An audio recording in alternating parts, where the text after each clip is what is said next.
racism. Racism. Racism is bad. Racism.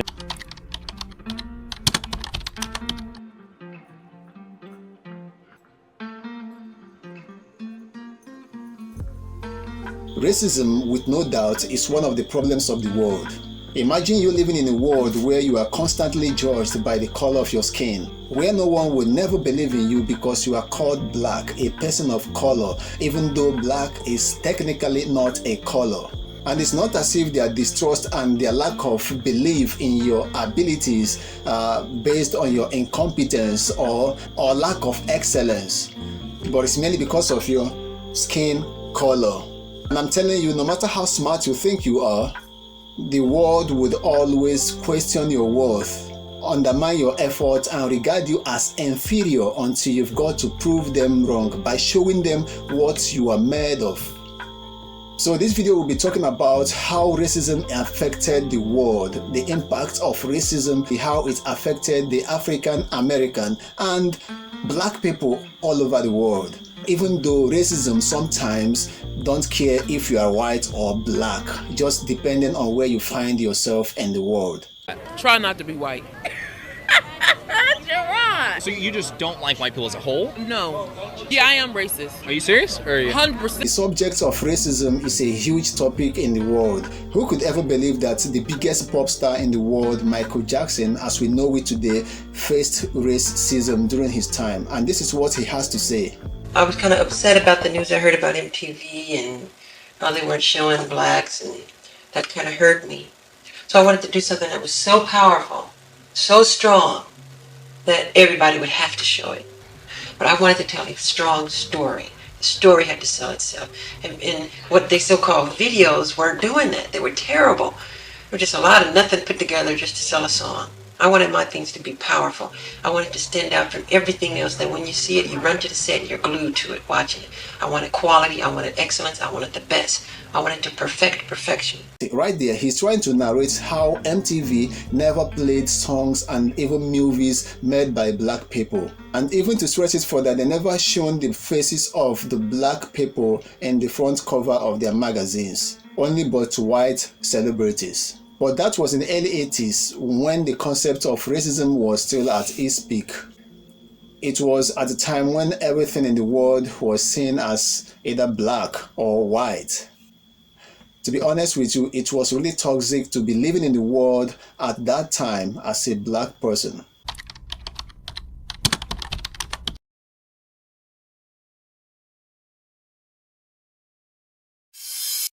The origin of racism. Look, boys and girls, the only reason there are white people is because black people came here first. And they faded as they moved farther and farther north from the equator. Their melanin faded so that their skin, their hair, and their eyes got lighter. Their brains didn't get smaller, but their skin, their hair, and their eyes got lighter. That's the only reason you children can call yourselves white. And you aren't white. We are all shades of brown. There are a few elements that formulated the origin of racism: variation in social status, diversity in religions, etc., etc. If you can remember, there was a time when it was a mission to Christianize the whole world. This is because each religion in the whole world was fighting so hard to establish dominance over others. By that time, it was globally legal to have ownership of someone or some people that are in other religion.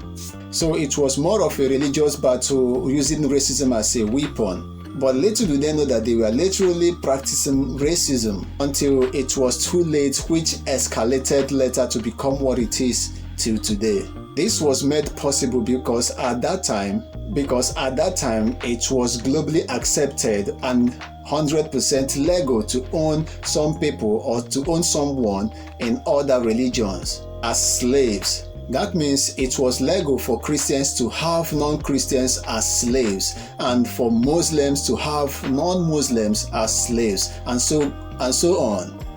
With this little historical background, it is clear to understand that slave trade stems from racism. And racism is a byproduct of slave trade, because the major cause of racism is that some people think that they are better than others. But if people never thought that they were better than others, They would never try to make them to look worse than they were by putting them in a place of servitude. Now, for thousands of years, human beings actually acknowledged the equality among men, but the concept of racism did not develop until the transatlantic slave trade in the 16th century. Transatlantic slave trade was a major phenomenon in the world which elaborated the impact of racism. Because even when the slave trade was abolished and the slaves emancipated, the misty cloud of racism still lingered in the atmosphere of the world. The lynching, the oppression, and the discrimination and the racial injustice became more prevalent. That was when the real stigmatization of the inferiority of black people was the black race became overwhelming until the silent protest was held in 28 July 1917, which was a silent march of about 10,000 African American people in the streets of the New York City. Greatest witness for freedom that has ever taken place on the steps of the capital of any state in the South, and this whole march adds drama to this total. And even after the silent protest was held, things didn't seem to change well enough, which led to several other protests, including the one held in August 28, 1963, in Washington, attracting over 250,000 people. It was a historic march, which was where Martin Luther King Jr. delivered his legendary speech, "I have a dream." I have a dream that one day, down in Alabama, with its vicious racists, with its governor having his lips dripping with the words of interposition and nullification, one day right there in Alabama, little black boys and black girls will be able to join hands with little white boys and white girls.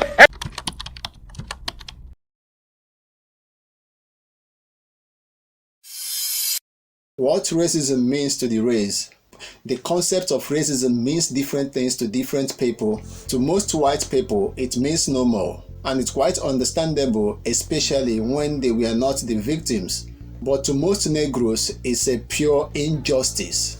And to be honest, if you are a white person, you may not really understand what it means to be a Negro or what it means to be a black person.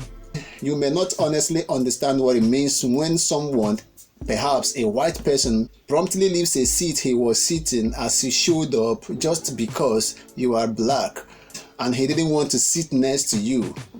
It's kind of embarrassing, and you may end up looking around and looking at yourself thinking maybe you just messed up or maybe you are stinking. But this is just a tip of an iceberg of what many people, and I mean many people in several nations, black people faced on daily basis. If you're a white, you may not really understand what it means when you cannot search for help easily in a social setting just because you are a black person. You may rarely notice all these things unless you are a black person living in a white man's country. And it goes ahead to have some negative psychological impacts on the victims because it affects their self-esteem and their confidence in the world and their confidence to express themselves in the world. Now, if you're a black person new in a country that practices racism, you wouldn't even want to associate yourself with the victims of racism. In other words, you wouldn't even want to be black, and you wouldn't even want anybody to refer you as black. For example, when a Nigerian writer, Chimamanda Ngozi Adichie, visited America for the first time, and a black man referred her as my sister, her body automatically cringed because she looks back and rejected that identity. She didn't want to be referred as black. And according to her, she never knew that she was black until she got to America. So this is her trying to recall all her experiences in America as victim of racism. When I was growing up in Nigeria, I didn't think of myself as black. I didn't need to. I think we have many identity markers in Nigeria: ethnicity, class, religion, but not race, because everybody's mostly black. So when I came to the US, I realized that I was seen not as Igbo or Christian or a Southerner, all the things that I was in Nigeria, but as black. But it wasn't even that. It was that this black meant something, and that this something wasn't a necessarily good thing. And not even only her, there are so many others that I cannot even bring in this video, to say what they have seen in America and some other parts of the world. But for a Nigerian artist, Charlie Boy. This is what he has to say about why he hated America. I don't want to stay this America because I was a victim of racism and I know like I'm because we dey see Oyibo people for our house those days. So I go come somewhere, Oyibo go they try to make me feel inferior, shake a banza. What for? So because of that, I hated America because of the racism.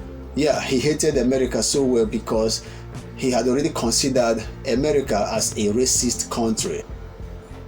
Well, this is not just to condemn, but he's just stating the fact. And if so many people would come out today to tell you all their ugly, awful experiences about racism in several other countries, not only in America, I swear to God, you will be very shocked. Now imagine someone denying her identity because of fear of criticism of racism. It's quite awful.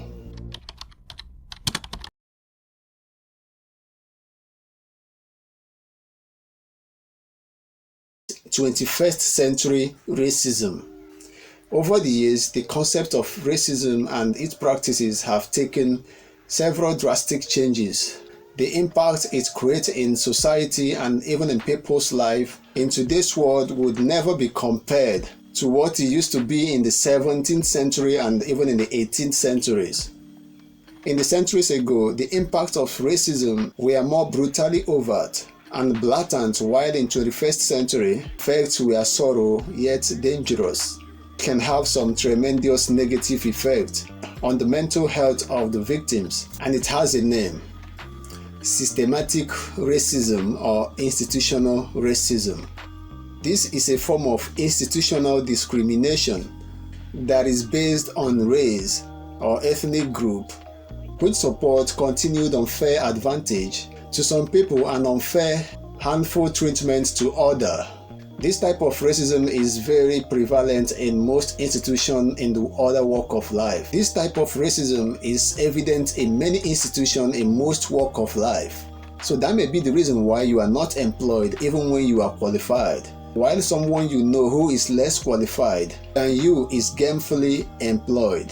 It could also be the reason why most incompetent leaders are in the state of power in several nations of the world, while well-competent and well-educated ones were never given a chance. Now, as I said in the beginning, in this 21st century, the black people may not be the only victims of racism, as it can happen to different sets of people, to any race. It can also happen in various ways. It just depends on where you find yourself. Most people today do not believe in racism, and while it's still happening under their noses. So one of the viable ways to solve racism is to acknowledge the reality of racism. Only then you will know that we are now one step away in solving the problem of racism. Another thing is to approach the world with an open mind by understanding that we are all equal under this sun. Another thing is by approaching the world with an open mind by understanding that we are still one, no matter the race, no matter the color, and the ethnicity. We are still one in this one world, and we are all still equal human beings taking the same air, and there is no need for discrimination and segregation. As we do this, let's remember that it's only going to get better. And please say no to racism, and thank you so much for watching this video. I will catch you up again in the next one. This video was inspired by my book, The Mind of a Hero. Catching the link below to take a copy, grab the soft copy or the hard copy in my website, and I'll still see you again in the next one. Thank you so much. I really appreciate your effort for sticking around to this end. For now, I just have to say bye-bye.